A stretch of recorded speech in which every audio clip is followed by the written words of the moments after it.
Syria in pretty terrible conditions, and they were held by one of the most fearful Islamist groups in the conflict today. They're back at work today, two of them. They've been talking about their ordeal. What kind of reaction have you had online? All right, well, a lot of reaction to this on French social media today, Laura. Just a couple of tweets that were coming out of the Europe 1 newsroom. We were getting the inside track on their first day back in the newsroom. You have here Edouard Elias and Didier François.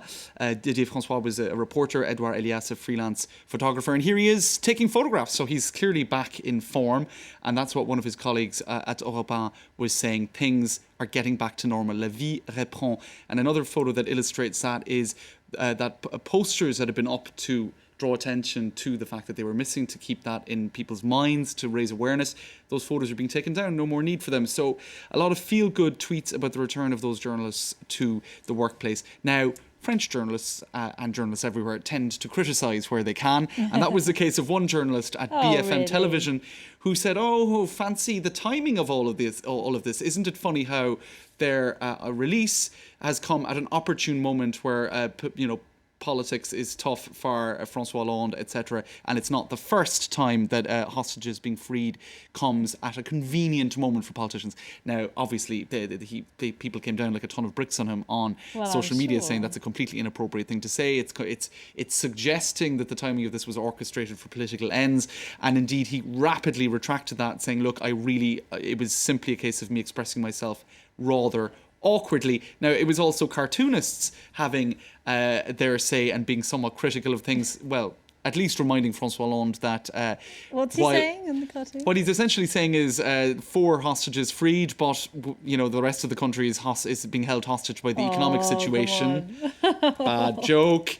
And you see, he was there. He was present at the moment that the hostages came back. So a lot of people saying, look, you're trying to kind of draw the plaudits towards you. I mean, of course he's going to be there, isn't he? But what about the unemployment figures? What about this? What about that? Anyway, I don't think Let's celebrate good news when we get it. How about that, France? That's right. We'll just finish with this in terms of the news about the hostages. Others online reminding the public, of course, that there are other French hostages out there. Those 2 gentlemen, Gilbert Rodriguez-Leal and Serge Lazarevic, are held in Mali. Absolutely, because these stories, they don't often end well, so it is nice to have some good news for once. Let's move to the other side of the channel. There's a bit of a theological debate going on over there, which is very unlike the British. Now, I remember one of Tony Blair's ministers once said famously, "We don't do God." And, we don't do God. That went down quite well with most David British Cameron people. is deciding he is going to do God. He's very much doing God, and he's told, I think it was in the Church Times, wasn't That's it? Right. He said, "Britain is a Christian country and we should all be more evangelical." This was the original article, and that's exactly it. He said Britain should be unashamedly evangelical about its Christianity. Now, he made that statement in the Church Times. He followed it up with various other statements, this all around Easter week, of course,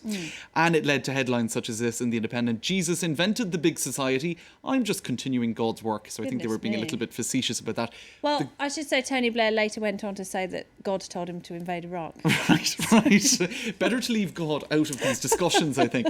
In any case, the Daily Telegraph received a letter from 50 different writers and different folk, basically saying David Cameron's statement is fueling sectarian division by Philip bringing. Pullman was one of them, I think. That's right, by bringing God into politics. I wonder what he's playing at here. I mean, because survey after survey shows that the British people are very unreligious. They're really not very interested. That's right, and the numbers are going down. I think it's 59% now declare themselves Christian, whereas it was 70-something% just a few years previously. So people don't necessarily identify with this any longer. So that was the point made by in this article, this 55 public figures, including Sir Terry Pratchett and others, saying that this is unhelpful and divisive, fostering alienation and actively harming society. In any case, it sparked a big debate, and you had people, for example, such as Jack Straw on the other side of the political bows.